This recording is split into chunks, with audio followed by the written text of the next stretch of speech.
first reading that we heard tonight goes back to about 400 years before Christ. Prior to that, about 1,000 years before Christ, the Jewish people had been freed from Egypt and were on their way to the Promised Land. And they had received the 10 Commandments, and they made the Ark of the Covenant. It was like a box. Inside were the 10 Commandments.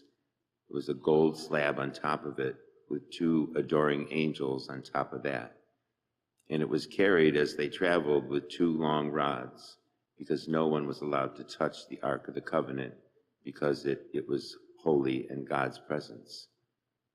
As they went along, they kept it in a tent. And up to this reading that we heard tonight, David had built himself, King David, built himself a beautiful palace. And he started to think about it. Should I be living in this palace of cedar while God's living in a tent? So he told the Nathan the prophet that he would build a house for God. Nathan agreed with him. But then later that night, God informed the prophet Nathan to tell David that you shall not build me a house now. He says, I will make your name great, and your kingdom will last forever. But the building of my house will be left to your son, who you will bear after you have passed away. And so we come now to the point where the angel appears to Mary, to says that she's to be the mother of God. And notice that he says to her the same thing that Nathan had said to David. He will rule over the house of Jacob forever. God will give him the throne of David his father, and he will rule over the house of Jacob forever, and of his kingdom there will be no end. So we see after hundreds and hundreds of years, God's plan is unfolding. God's plan is so intricate and so perfect. And he comes now to the point where he's going to fulfill all the promises of the Old Testament, and the Savior is to be conceived in the womb of our Blessed Mother. It was the greatest event of all history, that God should take on human flesh and become one of us. We need Jesus. We need the Savior. And that's the greatest thing I think that we can experience at this Christmas time, our sense of need for Christ in our own life. What he did for Mary, he does for us. Notice that he doesn't tell Mary, you're going to be the mother of my son. He asks her. He asks her, will you accept this, to be the mother of my son? And of course, Mary's response is, yes, I will. And then great things happen to Mary. She says that the God has done great things for her. He says those same words to you and me. Will you accept me coming into your life? And we need to say yes. It will make a change in our life if we ask him to come into our lives. But he asks us nonetheless, can I come to you more intimately this coming year?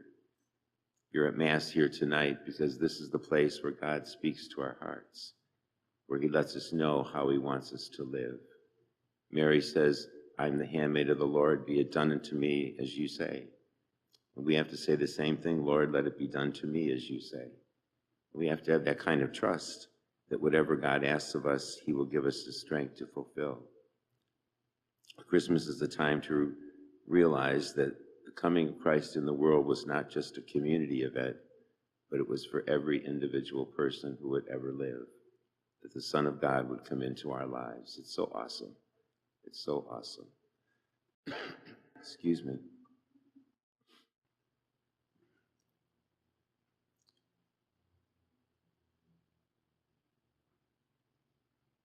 I just lost my thought. That happens. Oh, well.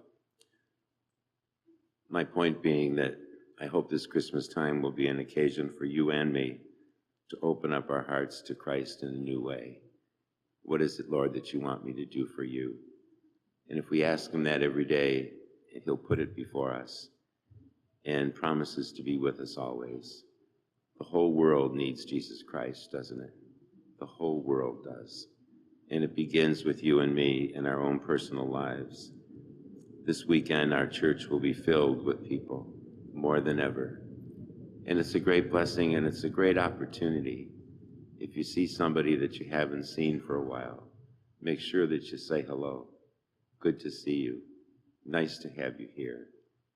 If there's no seats available and everyone's standing in the aisles, try to give someone your seat. If it's someone you don't know, could mean all the difference in the world of feeling welcome. They're small things, but they mean a lot. And so today, this weekend, hopefully we'll welcome a whole lot of people here to pray, and hopefully the Lord will touch us all with his grace this Christmas weekend and throughout the whole coming new year. I'm confident that he will.